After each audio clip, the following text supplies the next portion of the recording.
How to stop wasting your life. That's what we're going to answer in today's video. This is a problem that many people are facing, especially lots of young men are currently feeling like my life is going nowhere. I'm basically wasting my life. What's the point of it all? And this is a problem that is solvable. So let's talk about it. There's really one main source of this problem, which is that you are currently spending your time in ways that you don't deliberately choose to. So typically you are either in school and or you are working a shitty job, and you're not doing that because you want to. You're doing it because you have to. So right away, you're spending a big chunk of your day doing stuff that is not deliberately chosen. And then you're spending your free time also not doing things that you deliberately choose. You spend your time basically numbing yourself, distracting yourself. You're doom scrolling because you're addicted to social media, not because you actually want to be doom scrolling this much. You're playing these video games because you're addicted to these games, not because that's actually what you would choose to spend your time on. And this adds up to the feeling of you're wasting your life. Look, I'm not judging anyone for this. Let me be very clear about this. I don't want to be coming across as like you're a bad person for doing this. When you find yourself stuck in an unsatisfying situation with work or studies or school or whatever it is, and you're surrounded by all of this stuff that is precisely and very well engineered to get you hooked, like social media and games and porn and all this stuff, all of it is designed to be addictive. It's designed to get you hooked. So the fact that you did get hooked and now you're wasting loads of time on it, really, you're not to blame. It's like walking across a room that has mouse traps spread all over the floor and stepping into some of those traps. I mean, it's bound to happen. But now we know what the problem is. You're spending your time in ways that you don't deliberately choose to. You're spending your time essentially because you have to and out of compulsion. So let's fix that. Because the opposite of wasting your life is spending your time on things that feel meaningful to you and doing activities that give you that sense of movement, where you can notice your life developing in a direction that feels good to you. So how do we do that? Again, great news. There is one thing to do. There's one best way to solve the problem of wasting your life. And it is to learn how to follow your curiosity. There are two parts to this. I'm going to explain what exactly that means. What do I mean by following your curiosity? And how to do it. Also, if you listen to all this and then you go, I'm not sure what I'm even curious about, even after all the explanations I give, I will address that as well in a separate video, and I will link to that in the description as soon as it's live. But in either case, let's start with why follow your curiosity? Why am I saying that this is the way to solve the problem of wasting your life? And also, why is it not following your passion? Isn't that what people say? So following your curiosity, what I mean by that is like, imagine having a compass with a needle that points you in a direction. A compass will point you north, and you can use that for your orientation. And what we want to do is to determine what direction to take our lives in. We want to orient towards curiosity. Now, right away, the reason this is important is what we're not doing is we're not orienting towards status and money. And the reason we're not doing that is because many, many people have come before us and done that and told us it's a mistake. So this is a typical thing that will happen where you go, okay, I'm going to study to become a doctor or become a lawyer, or I'm going to go into finance for money and status reasons.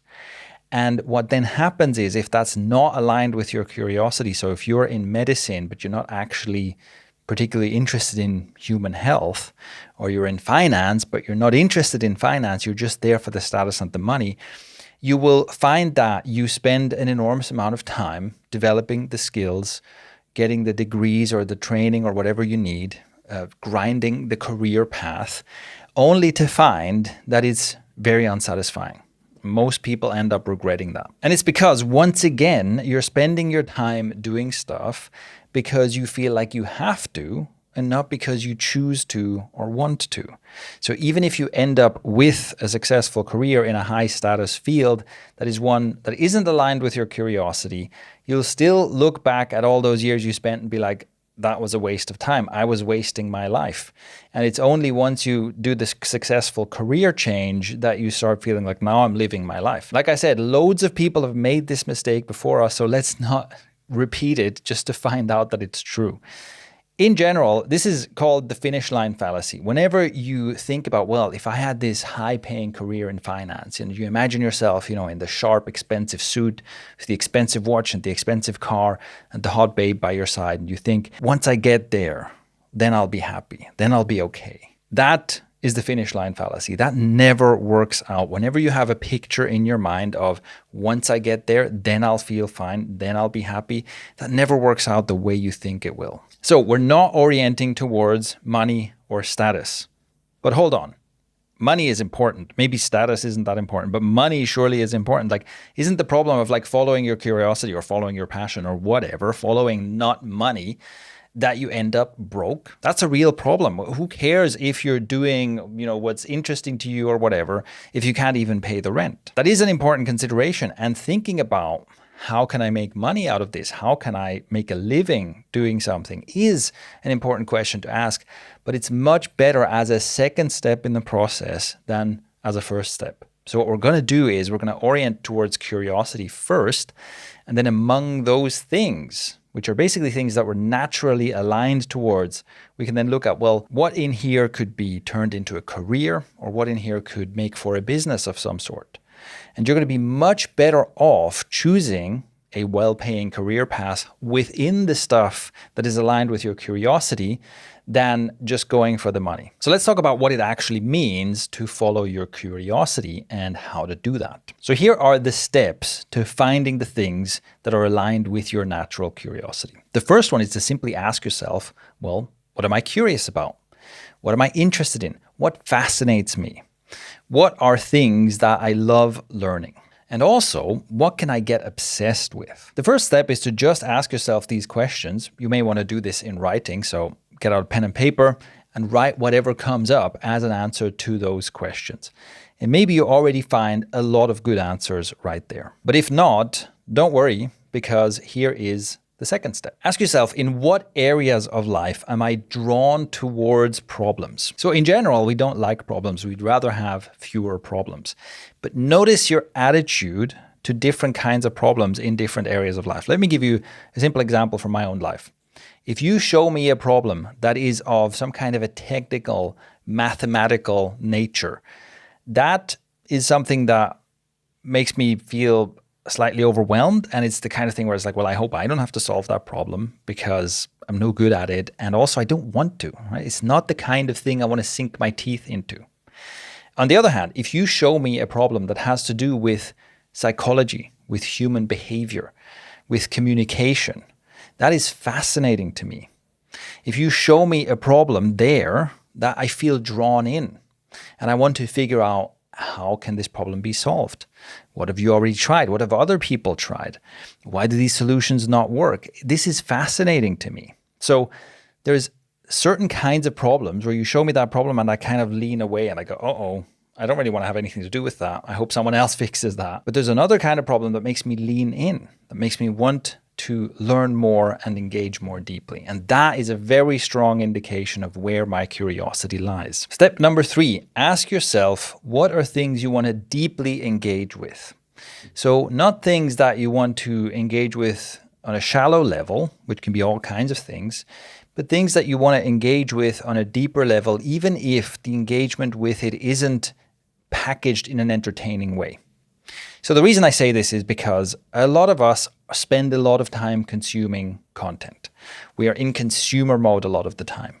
And you might think, well, there must be a good indication of what I'm curious about within the stuff I'm consuming. But the problem is that the kind of content that you are shown on these algorithmically optimized feeds on social media platforms, including YouTube, a lot of that stuff is highly engineered to be hyper stimulating and entertaining. So if you're watching a bunch of highly edited short form content on a specific topic, does that mean you're really curious about it? Or is it just like giving you the hits of dopamine that you want? Because of how the human brain works and because of how highly optimized a lot of this content is, a lot of us end up engaging with a lot of content that isn't actually aligned with our natural curiosity at all. So just overall, what kind of content you engage with is not a great indicator because, maybe you're watching this YouTube content about how to become more charismatic or something. Does that mean that you're really interested in human communication and psychology and things like that? Or do you just have a problem in your life, or maybe you feel like you don't know how to connect with people, or you would like to be perceived in a certain way by people and you want to solve that problem? And here's a fairly entertaining YouTube video promising a solution. See, those are two very different things. So one thing to look out for is what kind of like long form, less entertaining, kind of more boring content do you engage with? What are things that you like to read books about, even if the books are maybe a bit complex? What are things you like to go deep in and not just engage with on a shallow level? And number 4, there's one more step, one more thing you can start paying attention to identify your curiosity, which is what makes you feel alive and what makes you feel kind of dead inside. Again, I can think of many examples here where, if I'm working with a client, if I'm coaching a client and I'm trying to help them identify their issues and trying to come up with solutions, that can be very challenging, but it makes me come alive. I'm very engaged. Or also when I'm creating content like this right here. The whole process of coming up with ideas and doing the research and recording these videos is highly engaging for me. I come alive doing this, and it feels like it gives me energy. On the other hand, when I have to deal with some kind of a paperwork administrative thing for one of my businesses, that feels totally different. It makes me almost shut down. It makes me feel dead inside. And it's a huge contrast to how I feel right now making this video. This is something you can start paying attention to in your day-to-day life. Like, what things light you up? What things make you feel like you're coming online, you're coming alive, and what things make you want to disengage? And that is another indication of where your curiosity lies. Now, this is a good moment to address the question of, why am I using the word curiosity all the time and not passion? Isn't that what everybody says? You're supposed to follow your passion. I think following your passion is not the right way to frame this, because usually when you follow your curiosity and you start engaging with stuff and you start solving problems, you do develop some kind of passion for it. But often something that you feel like really passionate about might be actually more suited for a hobby than for a career or a business. And it also in a way feels like too high of a bar to set. What am I super passionate about? Well, I don't know, but I'm curious about many things. And you can live a very meaningful life and create a great career following your curiosity, whereas you can be kind of going around in circles trying to find your passion for a long time. A book I can recommend on this topic is Cal Newport's So Good They Can't Ignore You. This is a great book for putting the myth of following your passion to rest. All right, now we've talked about 4 ways in which you can start orienting towards your curiosity. You can start finding out what are things that pique my interest in this specific way. Now the question is, when you have several of these things, when you've identified several such things, what you do next. I recommend that you pick one of these things and you start engaging with it more deeply. And you do this by replacing some of your wasted time, so the time where you're numbing yourself and distracting yourself, where you're currently wasting hours, doom scrolling, playing video games or whatever. You take some of that time and replace it with deeper engagement with that one topic you've identified. A great place to start is read books. Find one or several books on that topic and start reading. So you have like a deeper, slower engagement with one thing instead of what we usually do for entertainment, which is bounce back and forth between lots and lots of different things to get stimulation. Also, find a way to get out of consumer mode and into creator mode on whatever that thing is. Here's an example of what I mean by that. A couple of years ago, I got really interested in breath work. And that was one of the things that, I noticed my curiosity is pointing towards this. So I started reading a couple of books about it. I started learning more about what is breath work, how does it work, why does it work? And I started, of course, practicing. I started practicing different forms of breath work and noticing how they affect me. And I also started inviting friends to do it. So I would do group breathwork sessions with other people and talk about it. And I would just do this in the local park. I'd basically invite people to come join me for a breathwork session in the local park, and I would lead people through a breathwork session. So see how I am actively engaging with this, and I'm also not just consuming content and following along with like guided breathwork sessions. I'm really getting into it. And I'm also leading other people into it. And I'm learning a lot about it as I'm doing that. And this is like a supercharged way to learn. You learn so much more and so much faster when you're engaging creatively than when you're just consuming. And note that this is just one of those things where I'm doing stuff that, nobody's giving me permission to do this. And essentially, I'm just doing stuff where nobody can stop me. I'm not waiting for someone to give me permission to run a breathwork class or something. I'm just getting people together and be like, hey, let's try this out, right? Because anyone can do that. Anyone can get some people together and go, hey, let's breathe. And lots of things are like that. You can just do things. There are so many things where you can just start creating and you don't need anyone's permission. You can start coding. You can start writing and publishing your writing. You can start practicing breathwork and various movement practices and yoga and other forms of training and all kinds of stuff alone and with people. You can start exploring stuff and then start teaching it to other people. This applies to basically everything. So with whatever it is that you're interested in, find ways to creatively, actively engage with that. And then one of two things will happen. Some things are a passing interest. Some things you'll get into, you'll read a couple of books, you'll get really into it for maybe a few weeks, and then you kind of lose interest. And that's perfectly fine. And other things stick around. And the more you engage with them, the more interested you become, and the more you want to experience it even further. And those are the most interesting things, because that's where you can then start asking yourself, okay, is there a career in this? Can I turn this into a business? Can I turn this into what I do for a living? Now, remember how I said that one of the indicators of curiosity is that problems in that area are fascinating to you and you want to engage with them. And this is why it is so valuable to follow your curiosity, because it gets you engaging in challenging activities that are also the kinds of activities where you can solve problems that other people might be struggling with. And generally, if you get good at solving problems that people struggle with, you can get paid for that. So what this all leads to is that you start identifying things that you're curious about.